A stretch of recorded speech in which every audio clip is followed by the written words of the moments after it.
basatu kwabo abakwatibwa ne Waiswa Mufumbiro bamaze okubeera nga bapulidinga guilty nga bakkiriza emisango naye obulabe bungi obuli mu nsonga eno era Kampala Women MP nga era y'omu kwabo balooya ababadde nga balwanirira abali mu makomera Shamim Malende attanya ku nsonga eno ku bulabe obuli mu kukkiriza emisango egyo nti goyinza okiraba obulabi ngaawo nti kukkiriza misango bamaze okuperereza tugenda kukola bwe tuti tujja kuwa bino na bino naye munnange ensi mu mateeka eba tebimanyi bo eyo emisango bawakkiriza nti wagizza kakati omusango ogulimu Waiswa Mufumbiro nga deputy spokesperson banne basatu bamaze okubeera nga bapulidinga guilty bakkiriza era nga basuubira okubeera nga benjejinga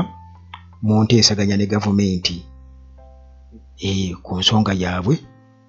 era jabatinda kuzomezi nga 10 kooti nga etegeka kubeera nga ewulira bail application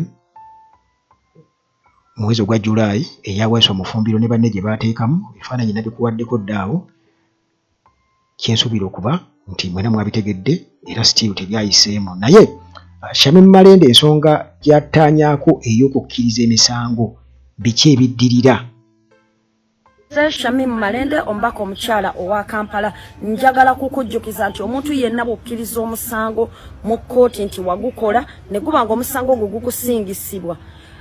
wabeerawo ebintu ebibeera bikwolekedde oba ne bw'obeera ng'omusango ogwo bakuwozesezza ne gukusinga era ne bakkakatako nti gukusinze waliwo obulabe bw'oba oyolekedde mu maaso bw'oyinza obutalabirawo okugeza osobola okuba nga tokyakkirizibwa kwesimbawo ku kifo kyonna kya bukulembeze ne bw'otuuka mu maaso nga gw'ofuuse Robert Kyagulanyi Center ng'abantu bakwagala nga byeyogera by'amagezi nga balaba wandi bakulembedde mu Uganda eddako obeere pulezidenti waabwe mu constitution ya Uganda oba tokyakkirizibwa kwesimbawo abantu bayinza okugamba mu constituency nti jangu obeere nga weesimbawo naye ekyo ky'oba wakkiriza omusango kiba kikugaana okwesimbawo so mu nsonga z'obukulembeze ojja kwesanga nga kijja kukwata mu maaso eyo ekyokubiri mu nsonga za Interpol n'okufuna certificate of good conduct okugendako mu nsi ez'endala okufuna ku mirimu n'opportunities endala oyinza okwesanga nga tokyasobola kufuna certificate eyo kubanga oba waliko criminal record ti oyo muzzi wa misango mutemuzi w'abantu atega bbomu akola ebikolwa eby'obutujju n'ebirala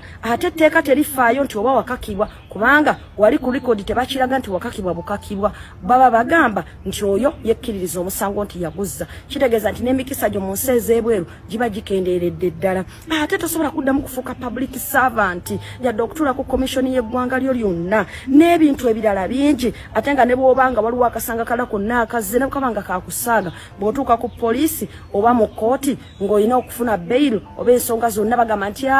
oyo habitual criminal muzzi wa misango n'olwekyo ekintu kiba kikwambadde twagala kukubiriza ki twagala kukubiriza abantu abakwasisa amateeka ne kooti zaffe okugoberera akawaayiro 28 n'obuwaayiro bwonna obulala buli mu constitution obw'eddembe ly'obuntu ky'omuntu yenna bw'akwatibwanga abeere nga awozesebwa mu bwangu kye tuyita speed trial abeere nga awozesebwa mu kooti etalina kyekubiira kye tuyita impartial court era abeere nga awozesebwa mu lujjudde kye tuyita public hearing lwaki ebyo biyambeko okuba nti obwerufu weebuli ekirala omuntu alina okubeera nga aweebwa fair trial akkirizibwa okwewozaako abeere n'eddembe erikyaliwo ab'eŋŋanda ze ab'emikwano bannamateeka be n'abasawo be ekyo kikulu nnyo ate abantu baffe babeere nga bakwatibwanga mu mateeka era bateebwe mu mateeka abantu baterekebwenga mu bifo ebiri mu mateeka baleme kusuubizibwanga birungi ti bw'onooba tukutadde tujja kuwa omukisa guno bw'onoobeera tukutadde tujja kukola kino nedda abantu bamulekenga omuntu waba yakoze omusango agukkirize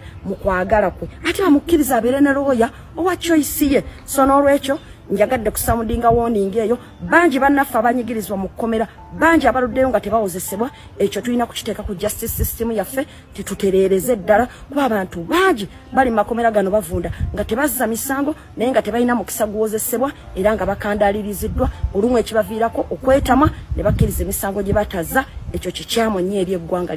omukisa oguliwo nti akkiriza agambye nti bwe muba mulabanga waliwo amateeka amapya gemmenye nga ga high court munnamiro nzikiriza kakati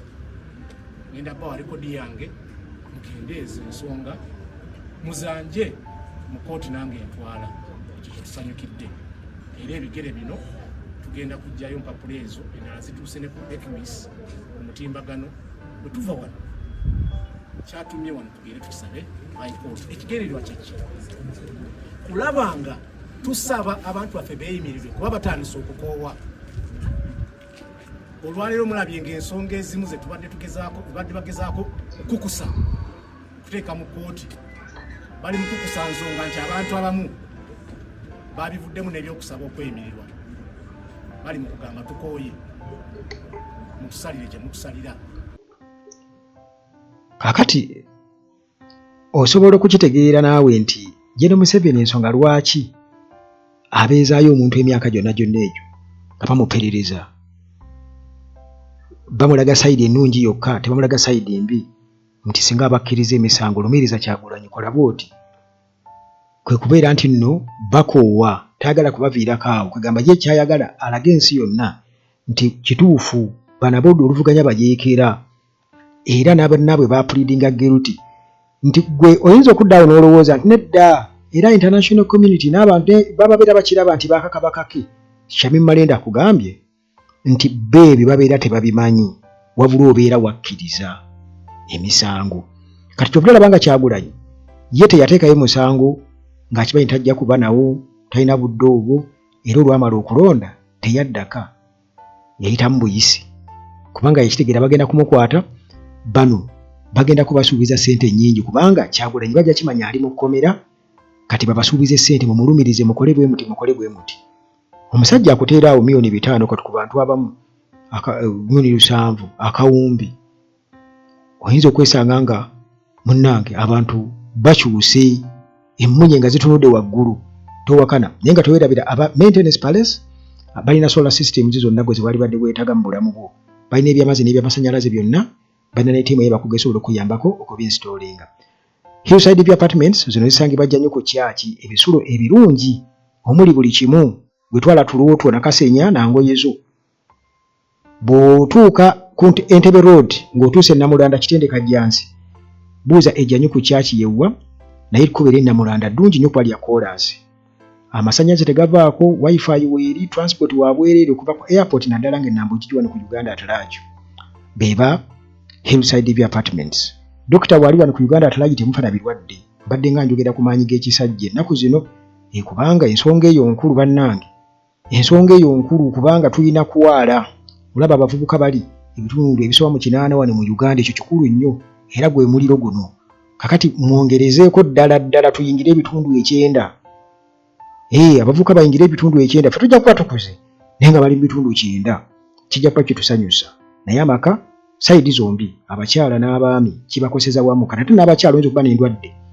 ezammwe ez'ekikyala nga ze zivaako ensonga eyo kakati dokita ono gwe njogerako Kigwagwa mukugu ali talented enamba ye ginsabe kikozesa enamba yange esembyeyo 7 nja kuwa enamba ya Kigwagwa mwogere ajja kwogera naawe kakati munnange tuddeyo tubadde twogera ku nsonga ey'abana abasatu